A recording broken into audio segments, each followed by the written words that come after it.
Assalamualaikum warahmatullahi wabarakatuh. Selamat siang, salam sejahtera. Apa kabar anak-anak? Semoga kalian dalam keadaan sehat dan selalu dalam lindungan Tuhan Yang Maha Esa. Dalam kelas online hari ini bersama Ibu Novita Lia Plindasari dari SMA Negeri 5 Palembang, kita akan belajar mata pelajaran kimia. Materi kita kali ini adalah hidrokarbon. Silakan persiapkan alat tulisnya. Baiklah, kita mulai saja pada rangkuman materi hidrokarbon berikut ini. Oke, sekarang kita mulai ya. Hidrokarbon adalah suatu senyawa kimia yang terdiri dari atom karbon dan atom hidrogen. Dalam sistem periodik, atom karbon itu memiliki nomor atom sebanyak 6, sehingga apabila kita membuatkan konfigurasi elektron, maka didapatkan bahwa ada 4 elektron valensi dalam atom karbon ya. Itu artinya atom karbon itu bisa membuat 4 ikatan dengan atom lainnya dalam membuat sebuah senyawa. Itu adalah kekhasan dari atom karbon. Kemudian kekhasan atom karbon lainnya adalah yang kedua, dapat membentuk rantai karbon. Nah, rantai karbonnya ini berupa ikatan tunggal maupun ikatan rangkap 2 dan rangkap 3. Nah, itu adalah kekhasan dari atom karbon. Baik, kita lanjutkan lagi. Ada hidrokarbon ini, ada klasifikasinya ya, terbagi menjadi 2, yaitu alifatik dan siklik. Nah, alifatik sendiri ada alkana, alkena, dan alkuna, sedangkan siklik ada alisiklik dan aromatik. Oke, ini adalah klasifikasi atau penggolongan hidrokarbon. Baiklah, kita mulai pada soal yang pertama ya anak-anak ya. Ini adalah soal yang pertama. Coba perhatikan struktur hidrokarbon berikut ini. Nah, bisa kalian lihat di sini ada ditentukanlah jumlah atom C primer, C tersier dalam senyawa tersebut berturut-turut adalah berapa. Ini adalah soal pilihan ganda ya. Untuk menentukan atom C primer dan C tersier, maka kita harus mengetahui ketentuan dari kedudukan atom karbon tersebut. Coba kalian perhatikan, ini adalah ketentuan kedudukan atom karbon dalam senyawa hidrokarbon ya. Yang pertama, atom C primer itu adalah atom karbon yang terikat langsung pada satu atom karbon yang lainnya. Sedangkan yang kedua, atom C sekunder, atom karbon yang terikat langsung pada 2 atom karbon yang lainnya. Atom C tersier, atom karbon yang terikat langsung pada 3 atom karbon lainnya. Dan atom C kuartener adalah atom karbon yang terikat langsung pada 4 atom karbon lainnya. Setelah kita mengetahui ketentuan kedudukan atom karbon, maka kita bisa menjawab soal yang pertama tadi ya. Silakan kalian lihat pada pembahasannya. Oke, sekarang bisa kalian lihat di sini ya. Kita disuruh menentukan atom C primer. Tadi kan ketentuannya kalau atom C primer itu mengikat satu atom karbon lainnya. Sehingga karena atom karbon itu kan ada 4 ya. Jadi 3-nya itu adalah atom hidrogen. Nah, untuk melihat yang mana atom C primer, kalian lihat yang ada CH3-nya ya. Nah, ini adalah CH3 yang sudah dilingkari berwarna merah, itu adalah atom C primer. Coba kita hitung ya. Di sini ada 1, 2, 3 ya. Nah, kemudian atom C tersier. Dari ketentuannya tadi bahwa atom C tersier adalah atom karbon yang terikat pada 3 atom karbon lainnya ya. Jadi ada sisa 1 ikatan, itu adalah ikatan hidrogen. Jadi kalau kalian akan menentukan mana atom C tersier, itu yang ada CH-nya saja. Ini adalah yang dilingkari berwarna biru ini ya. Ada berapa di sini? Ada 1. Nah, bisa kalian jawab. Jadi atom C primernya ada berapa? 3 dan atom C tersiernya ada 1 ya. Jadi jawabannya yang C. Baik ya. Tetap semangat ya. Oke, kita lanjutkan pada soal yang kedua. Pada soal yang kedua, ini juga kita menentukan atom C primer, sekunder, tersier, dan kuartener. Dan ditunjukkan di nomor berapa. Kebetulan di hidrokarbon ini, pada struktur hidrokarbon ini sudah ditentukan nomor-nomornya ya anak-anak ya. Ini nomor 1, 2, dan sampai pada 9. Setelah kita mengetahui bahwa ketentuannya tadi kan sudah tahu ya kalian ya. Nah, kita langsung bisa menjawab soalnya. Silakan kalian lihat pada pembahasannya. Nah, tadi kan untuk menentukan atom C primer hanya yang ada 3 ya. Jadi yang mana yang hanya ada 3? Ini ya, 1, kemudian yang di nomor 6, kemudian di nomor 8, 7 juga ya, ini CH3 ya, dan di nomor 9 ya. Nah, ini adalah atom C primer. Kemudian sekunder. Sekunder itu artinya yang hanya ada 2 ya. Mana yang hanya ada 2? Ini di nomor 2 dan di nomor 4. Oke ya, kita lanjutkan lagi. Sekarang yang tersier. Yang tersier itu artinya yang hanya 1 karena dia mengikat atom karbonnya ada 3. Coba perhatikan. 1, 2, 3 karbonnya, sehingga dia memiliki ikatan dengan hidrogen yang satunya ya. Nah, jadi ada yang di nomor 5. Nah, sedangkan kalau kuartenar dia mengikat 4 atom karbon sehingga tidak ada lagi ikatan dengan atom lainnya. Jadi yang C-nya berdiri sendiri itu hanya di nomor 3. Bagaimana anak-anak? Semoga kalian paham ya untuk kedudukan atom karbon. Oke, kita lanjutkan pada soal berikutnya ya. Silakan perhatikan soal yang nomor 3. Ini tetap pada hidrokarbon ya. Tentukanlah nama yang tepat dari senyawa hidrokarbon berikut ini. Nah, ini sudah mulai pada penamaan senyawa hidrokarbon. Bagaimana kita menamai senyawa hidrokarbon? Yang pertama adalah kalian perhatikan jenis dari hidrokarbonnya itu sendiri. Karena ikatannya ini adalah ikatan tunggal, maka dia jenis alkana ya. Kalau dia ikatan rangkap 2 itu alkena dan rangkap 3 itu alkuna. Setelah kita mengetahui bahwa ikatannya adalah ikatan tunggal, maka kita lihat ketentuan penamaan senyawa hidrokarbon. Untuk alkana, ini ketentuannya ya. Bisa kalian baca di layar televisinya, yaitu aturan IUPAC dalam penamaan alkana berikut di bawah ini. Yang pertama, rantai karbon yang paling panjang ditetapkan sebagai rantai utama. Yang kedua, cabang pada rantai utama dengan memiliki substituen hidrokarbon atau gugus alkil. Kemudian yang ketiga, atom-atom karbon yang berada pada rantai utama akan diberi nomor secara berurutan, dimulai dari ujung rantai yang posisinya pada cabang akan mendapat nomor terkecil. Kemudian yang keempat, pada substituen cabang yang memiliki sejenis akan dinyatakan dengan awalan di, tri, tetra, penta, dan seterusnya. Dan kelima, substituen diurutkan berdasarkan alfabetik. Ini adalah aturan IUPAC dalam penamaan alkana. Baik, kita lihat lagi soalnya yang tadi ya, langsung pada pembahasan ya. Oke, setelah kalian mengetahui bahwa jenis hidrokarbon yang akan kamu namai adalah alkana, maka kalian tentukan dulu rantai utamanya. Rantai utama adalah rantai yang terpanjang karbonnya. Kalian perhatikan dari ujung ke ujung, mana yang paling panjang? Coba kalian mulai dari bawah sini ya misalnya ya. Kalau dari bawah sini kemudian belok ke kanan, itu karbonnya ada berapa? Coba kita hitung. 1, 2, 3, 4, 5, 6.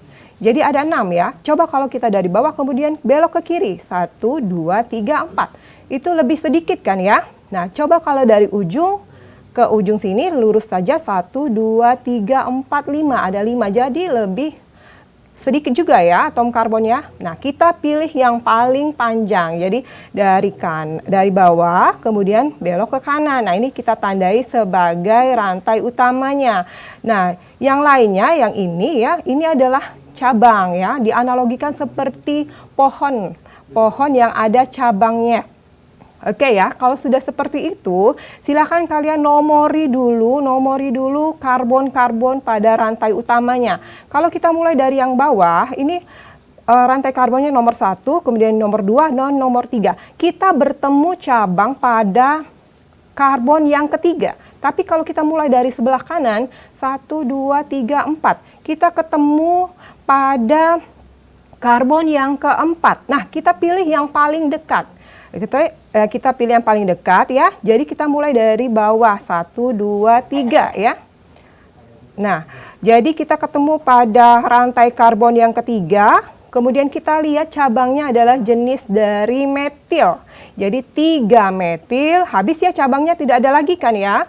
Nah, baru kita namai dia dengan alkananya. Jadi apa? Kalau 6 itu namanya heksana. Jadi 3 metil heksana, jawabannya yang D. Jangan lupa kalau untuk huruf dan angka itu dipisahkan oleh tanda strip seperti ini.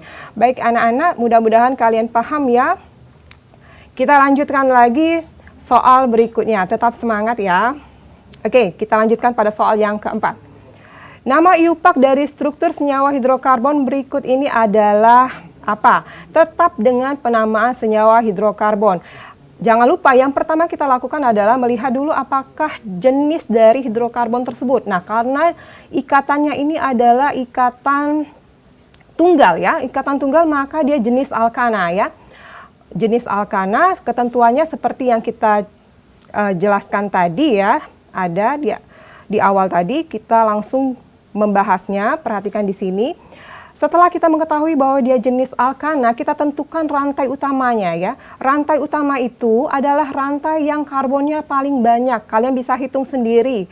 Ibu yakin kalian sudah bisa sebenarnya ya. Tinggal latihan banyak soal saja. Oke, sekarang kita hitung 1, 2, 3, 4, 5, 6, 7. Ini yang paling banyak.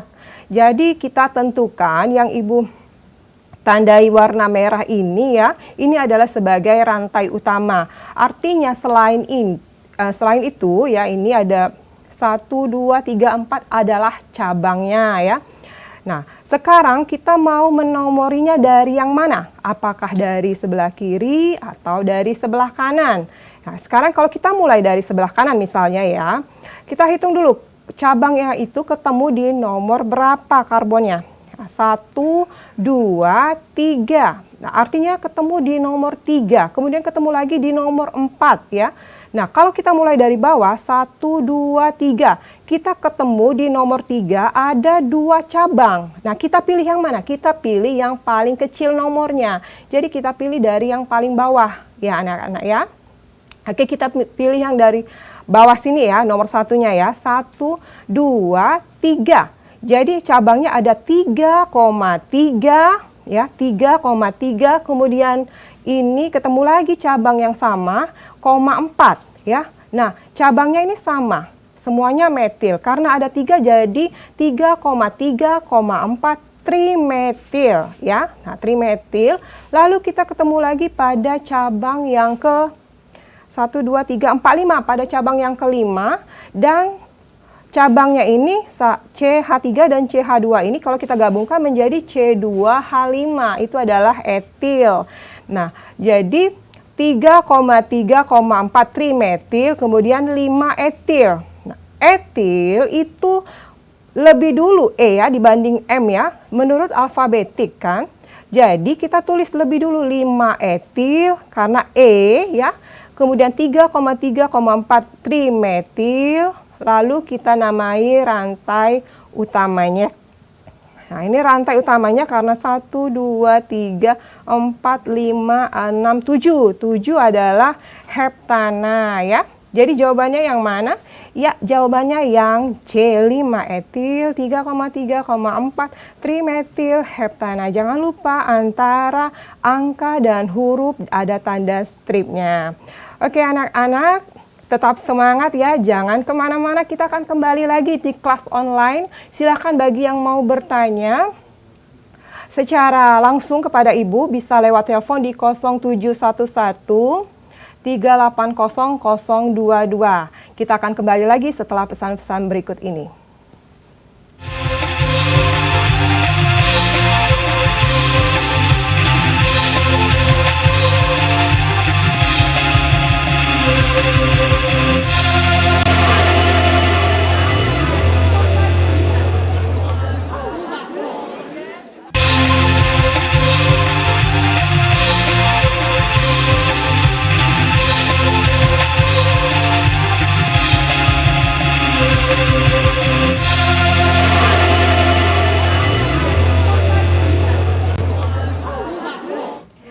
Halo, kembali lagi kita di kelas online. Terima kasih ya anak-anak, bersama Ibu Novita Lia Plindasari dari SMA Negeri 5 Palembang. Silakan yang mau bertanya ke 0711380022 ya. Silakan, ayo telepon ke sini. Kita lanjutkan pada soal berikutnya.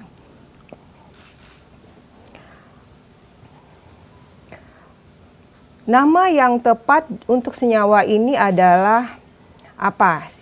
Oke, sekarang kita perhatikan ini tetap senyawa hidrokarbon ya. Nah, di sini yang pertama Ibu sudah jelaskan tadi, lihat dulu ikatannya. Ikatannya apa? Ikatan tunggal ataukah rangkap? Nah, ini ada ikatan rangkap ya. Ikatan rangkap ini ikatan rangkap dua. Kalau ikatan rangkap dua itu termasuk alkena. Nah, alkena ini sebenarnya penamaannya sama saja dengan alkana, tetapi ada beberapa hal yang harus kalian perhatikan pada penamaan senyawa hidrokarbon ikatan rangkap. Coba perhatikan ya. Aturan IUPAC pada penamaan alkena dan alkuna hampir memiliki persamaan dengan alkana, tetapi dengan beberapa modifikasi pada aturan di bawah ini. Yang pertama, rantai utama yang akan dipilih merupakan rantai terpanjang dan memiliki kandungan ikatan rangkap. Nah, ini adalah poin pentingnya ya. Jadi rantai utama memiliki kandungan ikatan rangkap. Kemudian yang kedua, mengganti akhiran kata ana pada rantai utama menjadi ena alkena dan una pada alkuna. Kemudian yang ketiga, urutan nomor pada rantai utama dimulai pada ujung rantai posisi atom C, memiliki ikatan rangkapnya akan mendapat nomor terkecil. Nah, ini adalah modifikasi untuk penamaan senyawa alkena dan alkuna. Silakan kalian perhatikan lagi soal yang tadi ya, kita langsung pada pembahasan. Oke, sekarang kalian perhatikan di sini tadi soalnya ya. Nah, di soal ini kalian uraikan terlebih dahulu supaya lebih memudahkan kita untuk menamainya. Nah, ini kita buatkan di sini CH2 ya. Ini CH2 kan. Nah, di sini kita tuliskan CH2. Kemudian di sini ada C. Kemudian di sini ada CH3. Ingat bahwa CH3 kalau dia berada di tengah itu dipastikan bahwa dia adalah cabang. Kalau dia cabang, kalian bisa tuliskan di bawah atau di atas. Nah, di sini Ibu tuliskan di atas ya. Karena CH3 ini di tengah. Kalau CH3-nya di ujung, dia rantai utama kemungkinan ya. Kalau di tengah, dia biasanya cabang. Kemudian CH, kita tuliskan di sini CH dan CH3 ini cabang lagi. Kemudian CH, di sini CH dan di sini CH3 cabang lagi, baru CH2 dan CH3. Setelah diuraikan seperti ini, baru kita bisa menamainya. Ingat, untuk menamai senyawa ikatan rangkap, itu ikatan rangkapnya harus masuk pada rantai utama. Nah, mana yang paling panjang? Ya, kalian bisa lihat di sini ya. Pastinya yang paling panjang adalah yang lurus saja ya. Nah, ini ya, yang lurus saja. Ini adalah rantai utamanya. Nah, jadi yang ini adalah cabang. Oke ya, cabangnya ada berapa? Ada 3 ya, sama. Semuanya metil. Nah, kita mulai dari mana? Dari sebelah kiri atau sebelah kanan? Ingat, kalau untuk ikatan rangkap, kita mulainya dari yang paling dekat dengan ikatan rangkapnya. Jadi, kita mulai dari sebelah sini, sebelah kiri ya. Nah, kita hitung dulu. Kita namai dulu cabangnya. 1, 2. Ya, jadi 2,3,4. Habis cabangnya ya. Karena ada 3, trimetil ya. Nama cabangnya kan metil nih. Nah, kemudian habis cabangnya, baru kita namai alkenanya. 1, 2, 3, 4, 5, 6. Heksena ya. Jangan lupa juga tulis pada karbon keberapa atau ikatan keberapa ikatan rangkap duanya. Jadi jawabannya yang B. Sebenarnya hampir ya sama dengan yang C, tapi yang C ini tidak ada nomor pada ikatan rangkapnya. Jadi yang lebih lengkap itu adalah yang B ya. Oke, kita lanjutkan. Silakan anak-anak bagi yang mau bertanya, Ibu ingatkan lagi di 0711380022 ya. Kita lanjutkan, sekarang kita akan membuat struktur senyawa hidrokarbon ya. Untuk membuat struktur senyawa hidrokarbon ada beberapa langkah yang kita lakukan. Nah, coba kalian perhatikan di sini, kita akan membuat senyawa 4,5 dimetil 2 heksuna ya. Ini adalah jenis dari alkuna. Alkuna itu rangkap berapa? Ya, alkuna adalah rangkap 3 ya. Alkuna rangkap 3, langkah-langkahnya kita buat dulu rantai utamanya. Rantai utamanya kita lihat yang ini, yang ada unanya ya. Nih, ada heksuna. Kalau heks itu jumlah karbonnya 6 ya. 1, 2, 3, 4, 5, 6. Kamu tuliskan dulu, ada 6 ya. Setelah itu ya, setelah ditulis, kalian nomori dulu, nomori karbonnya itu nomori dulu ya. Kalau kita misalnya mulai dari sebelah kiri, artinya ini nomor 1, 2, 3, 4, 5, 6. Nah, jadi ini adalah atom karbon yang pertama, kedua, ketiga, keempat, kelima, keenam. Lalu kalian lihat posisi ikatan rangkapnya di nomor berapa. Nah, posisi ikatan rangkapnya di nomor 2, maka dituliskan ikatan rangkapnya ini di nomor 2. Misalnya 1, kemudian di sini ada 2 ya. Jadi ikatan rangkapnya ini di posisi yang kedua, 3 ini ikatan rangkapnya ya. Lalu setelah ini buatkan cabangnya. Cabangnya ini ada 2 ya, di metil semuanya ya. Kita posisinya di 4 dan kelima karbonnya. 1, 2, 3, 4. Nah, ini di keempat, kemudian yang kelima. Boleh kalian buatkan di bawah, boleh kalian buatkan di atas, sama saja. Sekarang Ibu contohkan di bawah kan ya. Nah, ini C dulu. Kita buatkan dulu karbonnya. Nanti baru kita lengkapi H-nya ya. Setelah lengkap karbonnya, baru kita lengkapi H-nya. Ingat bahwa atom karbon itu memiliki 4 ikatan. Jadi kalau dia sudah mengikat 1 atom karbon, maka sisanya 3 adalah hidrogen. Jadi di sini CH3 ya. Nah, di sini sudah cukup ya, ada 4 ikatannya. Jadi tidak usah kita tambahkan lagi atom hidrogennya. Kemudian di sini juga tidak usah kita tambahkan lagi ya. Nah, kalau yang di sini dia kan ada 3 ya, 1, 2, 3, maka kurang 1 supaya 4, jadi ditambahkan H. Kemudian di sini juga 1, 2, 3, jadi tambahkan H juga. Di sini ada 1 atom karbonnya mengikat atom karbon lainnya, maka kita tambahkan H3, di sini juga H3, dan di sini adalah H3. Oke ya anak-anak ya, bagaimana? Silakan kalau yang mau bertanya di 0711380022 sebelum kita lanjutkan pada soal berikutnya ya. Tetap pada penamaan. Penamaan senyawa hidrokarbon ini memang mengikuti aturan ya, tapi aturannya itu sudah jelas dan kalian Ibu rasa pasti sudah bisa semua ya. Oke, kita lanjutkan pada soal nomor 7. Nah, pada soal nomor 7 ini nama yang tepat untuk senyawa ini adalah, nah ini cukup gampang sebenarnya ya soalnya ya, kalian perhatikan pasti bisa semua. Ini kalian lihat apa jenisnya, alkana, alkena, atau alkuna. Karena ikatannya adalah ikatan rangkap 3, maka dia adalah jenis dari alkuna ya. Nah, jenis alkuna sepertinya dia tidak ada cabang. Tidak ada cabang kan ya. Nah, jadi kita langsung saja namai. Yang pertama kita tuliskan pada rangkapnya di nomor berapa. 1 kan ya, di sini di nomor 1. Kemudian baru kita tuliskan alkunanya, yaitu butuna kalau 4 ya. Jadi jawabannya yang mana? Jawabannya yang A. Oke ya, ini adalah soal tentang alkuna. Kita lanjutkan lagi soal nomor 8. Silakan yang mau bertanya di 0711380022. Kita adalah kelas online dan akan kita bahas bersama-sama.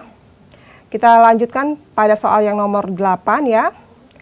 Berikut ini grafik titik didih 3 isomer dari senyawa C5H12. C5H12 berdasarkan rumusnya CnH2m+2. Artinya ini adalah jenis dari alkana ya.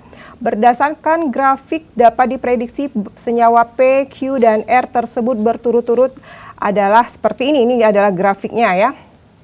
Nah, di grafik ini ada sumbu X, ini adalah jumlah atom sama ya, jumlah atomnya ya. Dan di sini adalah sumbu Y, ini adalah titik didihnya. Kita bisa lihat dari grafik ini bahwa R memiliki titik didih yang paling tinggi, kemudian dilanjutkan pada Q dan dilanjutkan pada P. Nah, sekarang kalau misalnya kita akan menjawab seperti ini ya, kita hanya melihat saja, kalian perhatikan yang rantai utamanya ya. Nah, karena ini adalah sifat-sifat alkana, semakin bertambah jumlah karbon, titik didihnya semakin tinggi, dan alkana rantai lurus mempunyai titik didih lebih tinggi dibandingkan dengan alkana rantai bercabang. Kemudian semakin banyak cabang, titik didihnya semakin rendah ya. Nah, sekarang kalian perhatikan, kita lihat saja di rantai utamanya. Misalnya di R di sini ya, propana, ini pro itu adalah 3, Kemudian butana itu 4, pentana itu 5. Karena ini 3, artinya yang jawaban yang A ini tidak mungkin ya, salah karena air harusnya yang paling banyak ya atom karbonnya. Kemudian yang B, butana itu 4, propana itu 3, pentana 5, jadi R-nya tidak yang paling tinggi ya jadinya ya. Yang C coba perhatikan, yang C pentana 5, propana 3, dan butananya 4. Jadi pentana ini lebih banyak atom karbonnya ya, dan rantai utama ini lebih panjang. Kemungkinan C ini jawabannya benar, dan juga sepertinya E juga kemungkinan jawabannya benar. Tapi kita bandingkan antara P dengan Q. Nah, kalau Q di jawaban yang C ini propana itu 3 ya, sedangkan butana ini adalah 4. Kalau yang E butana ini 4, butana ini 4 ya, dan propana 3. Nah, jadi yang R pentananya 5 ini lebih tinggi titik didihnya dibandingkan dengan Q yang 4 ya, rantai utamanya, dan dibandingkan lagi dengan P yang rantai utamanya jumlah karbonnya 3. Jadi jawabannya yang E. Ya anak-anak, bagaimana? Mudah-mudahan kalian bisa ya. Oke, sampai di sini dulu mata pelajaran kimia kita. Kita akan lanjutkan lagi setelah pesan-pesan berikut ini materi ekonomi ya dengan Pak Andri Wahyono, dan jangan lupa soal-soal ini ada dibahas di Harian Umum Sumatera Express secara offline. Silakan kalian bisa bertanya juga di sana. Kita lanjutkan setelah pesan-pesan berikut ini.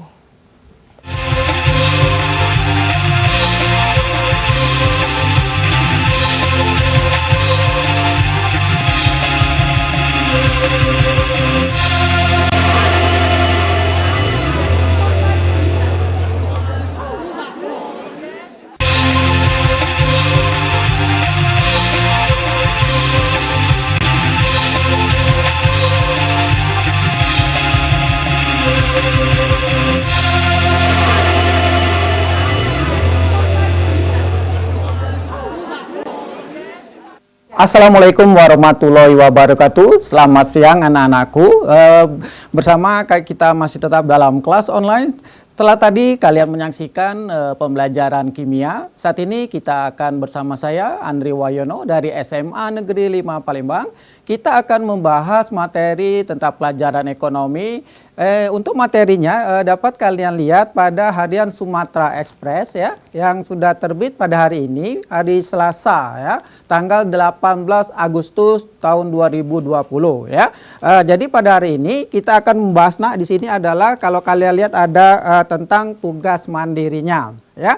Baik anak-anak, silakan dilihat ya korannya dan persiapkan alat tulisnya.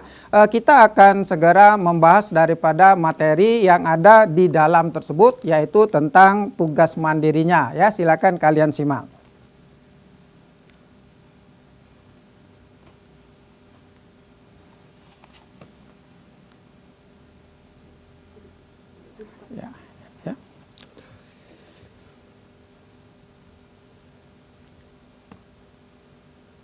Ya. Sudah siapkan alat tulisnya? Ya, sudah siapkan alat tulisnya anak-anak?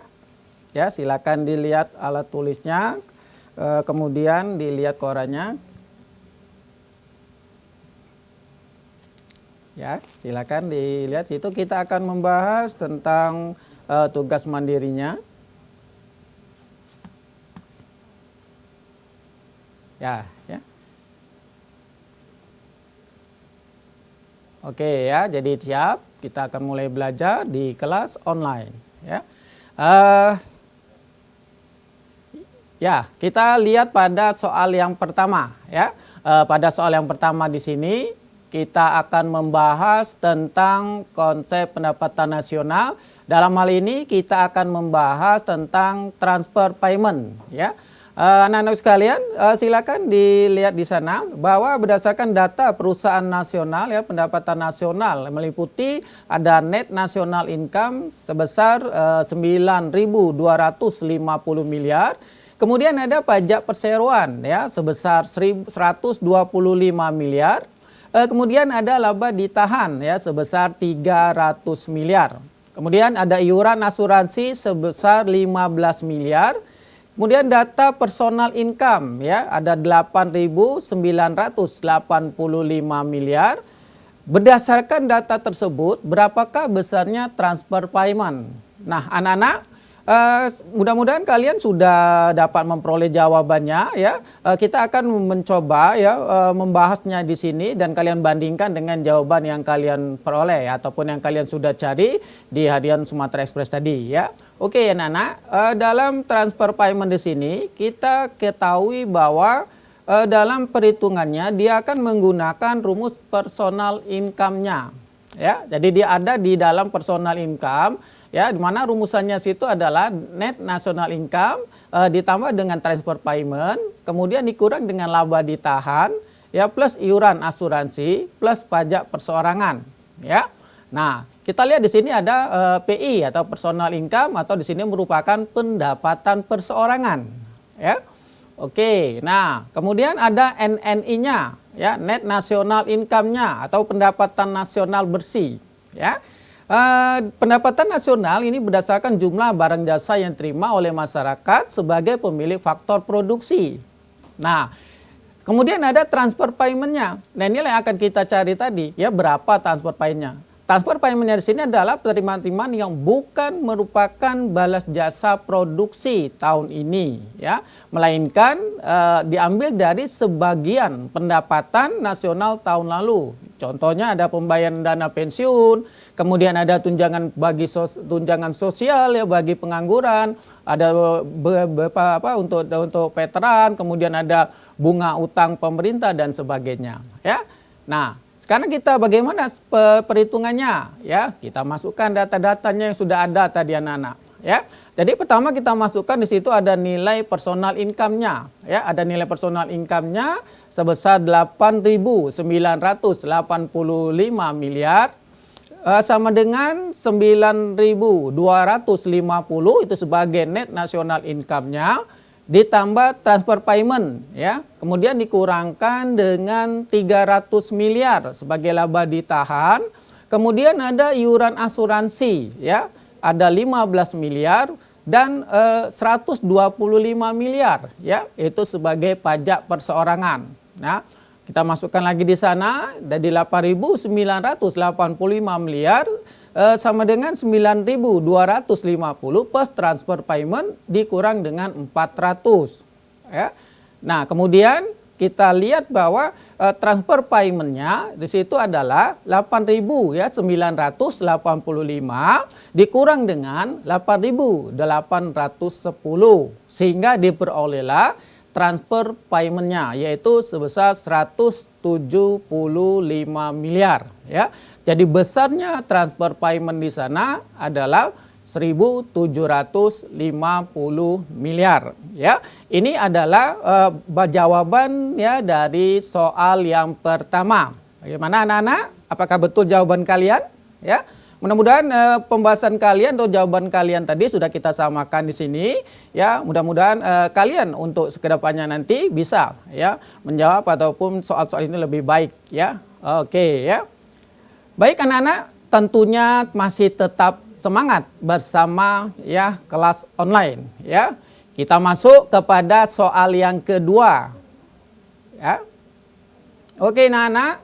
Nah, pada soal yang kedua ini ya, kalau kita lihat ini data yang digunakan agak lebih banyak anak-anak ya.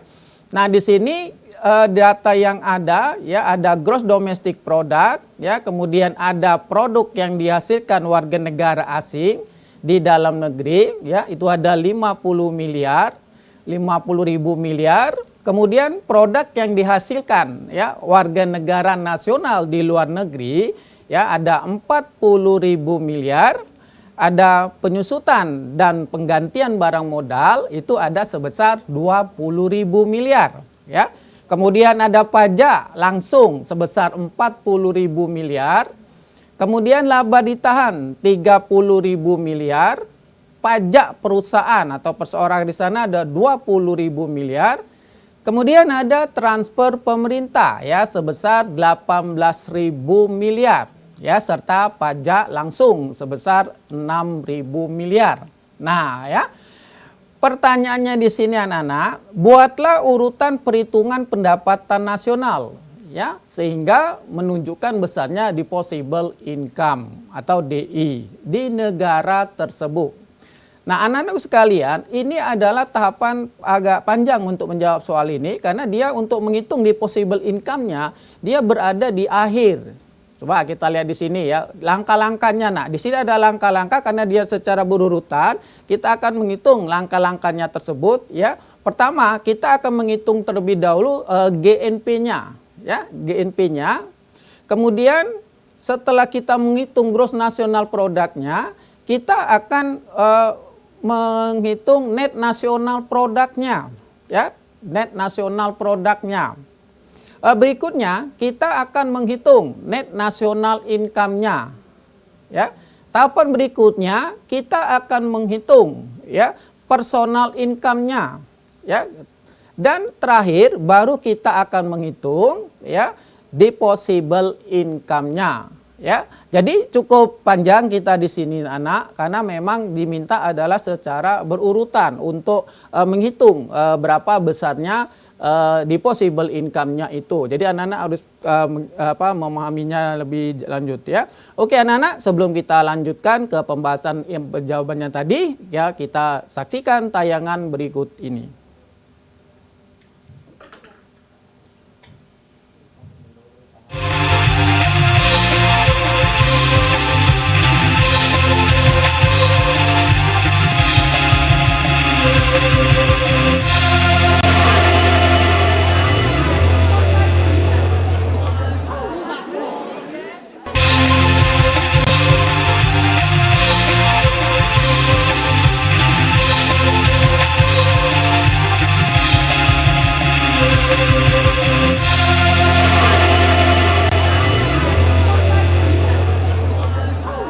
Oke anak-anak, masih bersama kami di kelas online ya. Jadi kami sampaikan ketika anak-anak masih ada yang kurang jelas dengan pertanyaan atau menjawab jawaban di kelas online ini, silakan kalian hubungi di 0711 ya 380 022 ya. Silakan untuk mengajukan pertanyaan-pertanyaan pada sesi ini ya. Oke anak-anak, kita lanjutkan pembahasan dari soal yang tadi ya. Ya, kita lanjutkan ke pembahasan soal yang tadi. Ya. Nah, di sini kita lihat tadi bahwa data yang ada sudah tersedia di sini, tinggal dilihat saja di situ ya. Ada data-data yang sudah kita masukkan untuk perhitungannya. Jadi yang pertama, tadi kita akan menghitung berapa besarnya GNP ya. Jadi berapa besarnya GNP ya. Jadi di situ kita masukkan nilai GDP-nya 800.000 ya, kemudian dikurang dengan faktor produksi luar negeri ada 40.000 dikurang dengan faktor produksi dalam negeri ada sebesar 50.000 ya. Sehingga diperoleh GNP-nya ada sebesar 790.000 miliar ya. Nah, selanjutnya menghitung tadi adalah NNP-nya ya. Jadi NNP-nya sudah dilihat tadi kita sudah memperoleh GNP ya sebesar 790 miliar ya. Kemudian kita kurangkan dengan depresiasi sebesar 20.000 miliar sehingga diperolehlah NNP sebesar 770.000 miliar ya. Langkah selanjutnya kita menghitung net national income-nya ya. Jadi NNP-nya dikurang dengan pajak tidak langsung ya. Jadi NNI ya sama dengan 770.000 miliar dikurang dengan 40.000 miliar sehingga diperolehlah NNI sebesar 730.000 miliar. Oke, nah selanjutnya personal income. Kembali kita masukkan datanya ya. Ada 730.000 ya, ditambah dengan 18.000 miliar, kemudian dikurang dengan 30.000 plus 20.000 ya, sehingga personal income-nya 700 ya, 48.000 dikurang dengan 50.000 miliar. Sehingga diperolehlah personal income sebesar 690 ya ribu miliar. Nah, baru terakhir kita menghitung yang pertanyaan tadi itu adalah disposable income. Jadi pendapatan yang siap untuk dibelanjakan ya. Jadi sudah kita peroleh tadi P-nya adalah 690.000 miliar dikurang dengan 6.000 miliar ya. Sehingga diperolehlah di sini ada disposable income-nya sebesar 690.000 miliar. Jadi negara tersebut memperoleh disposable income sebesar 690.000 miliar. Ya, baik anak-anak, sudah cukup paham ya dengan soal nomor 2 tersebut. Ya, oke, ya mudah-mudahan kalian tetap semangat dalam kelas online ini. Ya, oke, kita lanjutkan pada soal berikutnya.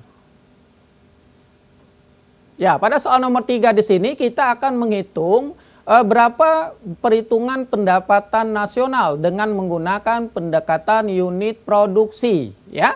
Nah, perlu anak-anak ketahui bahwa untuk perhitungan pendapatan nasional dengan menggunakan pendekatan unit produksi ya, ini ada yang kita hitung nanti adalah berapa jumlah barang yang diproduksi ataupun komoditas yang ada dalam suatu negara tersebut, kemudian berapa harganya ya. Nah, jadi perlu saya sampaikan juga bahwa ada 3 pendekatan dalam perhitungan pendapatan nasional ya. 1, pendekatan unit produksi, kedua pendekatan pengeluaran, dan ketiga adalah pendekatan pendapatan ya. Nah, sesuai dengan data yang ada berarti kita akan menghitung berapa besarnya ya, pendapatan nasional dengan menggunakan metode ataupun pendekatan unit produksi.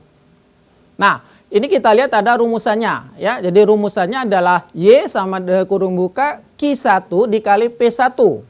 Q1 ini adalah quantity ataupun jumlah produksi pada komoditas yang pertama, kita kalikan dengan harganya, price pada komoditas pertama. Kemudian kita tambah dengan komoditas yang kedua, Q kedua, kali dengan P2-nya, harga keduanya, dan seterusnya sampai pada nantinya adalah QN plus PN ya. Oke anak-anak, kita masukkan datanya. Nah, ya. Jadi kalau kita lihat di sana, yang warna merah di situ itu adalah untuk komoditas yang pertama, ya. Jadi warna merah itu adalah komoditas yang pertama, berarti 90 juta unit produksinya itu kita kalikan dengan 45.000, ya. Kemudian yang kedua ada 60 juta dikalikan dengan 600.000 untuk produksi atau komoditas yang kedua. Ditambah dengan 150.000 ton dikalikan dengan 100 juta ya sebagai harga yang kedua, ketiganya tadi. Kemudian kita tambahkan lagi dengan 700 ton sebagai komoditas yang keempat dikalikan dengan 100 juta ya. Nah, jadi setelah kita hitung, jadi untuk komoditas pertama nilainya itu adalah 4.050 miliar. Ya. Kemudian ditambah dengan 36.000 miliar. Ditambah 15.000 miliar ya. Dan ditambah lagi dengan 7.000 miliar ya. Nah, sehingga dapat kita peroleh pendapatan nasional dengan pendekatan unit produksi itu ada 62.050 miliar ya. Bagaimana anak-anak? Dengan penjelasan yang ataupun jawaban dari soal nomor 3 ini terkait dengan pendapatan nasional ya. Jadi silakan kalau anak-anak ada pertanyaan kembali hubungi di 077 380 022. Ya, silakan anak-anak kalau ada pertanyaan. Jadi perlu saya sampaikan lagi tadi bahwa saya ulangi kembali ada 3 pendekatan dalam perhitungan pendapatan nasional ya. Ada pendekatan unit produksi, kemudian ada pendekatan ya pendapatan dan pendekatan pengeluaran ya. Nah, jadi anak-anak silakan ya untuk mengkaji ataupun dari beberapa soal yang sudah kita bahas pada hari ini ataupun yang sudah terbit di dalam harian Sumek tadi. Ya, kita coba ya, silakan nanti kalian ulangi kembali. Baik, masih ada waktu, kita masuk kepada soal yang terakhir anak-anak ya. Kita masuk kepada soalnya yang silakan kalian lihat itu ada soal keempat. Nah, soal keempat ini adalah tentang akuntansi anak-anak ya. Memang soal ini cukup sering dalam soal SNMPTN, SBMPTN maupun soal UTBK ya. Jadi saya sampaikan ada tanggal 1 ya dengan data 1 April ya membayar sewa tempat usaha untuk masa 2 tahun di mana sewa per tahunnya adalah 10 juta dengan asumsi ya akhir periode akuntansi ditetapkan tanggal 31 Desember ya 2019 ya. Nah, pada saat transaksi pencatatan dilakukan dengan mendebit akun sewa dibayar di muka dan mendebit akun kas. Nah, pertanyaannya bagaimanakah pencatatan transaksi di atas ke dalam jurnal penyesuaian pada akhir periode 31 Desember 2010 ya. Baik anak-anak, di sini kita lihat bahwa yang perlu kalian ingat bahwa pencatatan jurnal di sini untuk beban yang dibayar di muka ada 2 pendekatan ya. Nah, yang akan kita bahas ini adalah pencatatannya dengan menggunakan pendekatan beban dengan pendekatan harta ya. Jadi pada saat tanggal terjadinya transaksi ini kita lihat ya ada pencatatan sewa dibayar di muka ya. Ada pendekatan harta di sini dia mencatat sewa dibayar di muka sebesar 10 juta. Kemudian pada kas sebesar 10 juta. Nah, ini yang menjadi patokan kalian bahwa ketika kita mencatat beban dibayar di muka dengan pendekatan harta, dia tertulis di sini kita ambilkan contoh yang berdasarkan soal tadi ada sewa dibayar di muka. Nah, bagaimana perhitungannya? Kita lihat ya. Nah, di sini ada periode waktu anak-anak. Ya, jadi pembayaran 10 juta tadi itu adalah untuk 2 tahun ya. Jadi kalau kita menggunakan pendekatan harta di sini ya, maka kita hitungnya adalah yang sudah menjadi beban pada periode tersebut. Yaitu kalau kita lihat pembayarannya di sini adalah 1 April 2019 ya. Kemudian penyesuaian kita lakukan pada akhir periode di 31 Desember ya 2019, maka ada sudah kita lihat situ ada 9 bulan yang sudah dijalani atau yang sudah menjadi beban pada periode 2019 ini. Nah, sementara dari Januari 2020 sampai dengan Maret 2021 di situ ada 15 bulan. Nah, 15 bulan ini belum merupakan sebagai biaya ya. Jadi sudah dapat kita lihat ya nilainya adalah jurnalnya menjadi beban sewa ya 3.750.000 pada sewa dibayar di muka sebesar 3.750.000 ya. Baik anak-anak, demikian tadi sudah kita saksikan bersama bahwa pada hari ini sudah dapat kita dalam belajar kelas online di sini. Tadi sudah kita bahas mengenai mata pelajaran kimia dan barusan ini kita selesai mata pelajaran ekonomi. Saya harapkan untuk apa yang sudah kami sampaikan di sini ya dapat kalian pahami lebih lanjut dan tetap bersama kami dan tetap bersemangat pada kalian untuk pembelajaran masa PJJ ini dan saksikan untuk materi-materi berikutnya, tayangan-tayangan berikutnya ya pada minggu-minggu berikutnya atau pada setiap hari Selasa. Ya, pada hari Kamis nanti ada yang dari SMK ya. Jadi untuk SMA ada di hari Selasa dan untuk SMK ada di hari Kamis. Jadi anak-anak nanti ngelihat di jadwal ada di korannya di sini ada ya. Sudah ada di sini, silakan kalian lihat jadwal baik untuk SMA maupun untuk SMK ya. Jadi saya cukupkan dulu pertemuan kita hari ini. Wabillahi taufiq hidayah. Wassalamualaikum warahmatullahi wabarakatuh. Selamat sore. Assalamualaikum.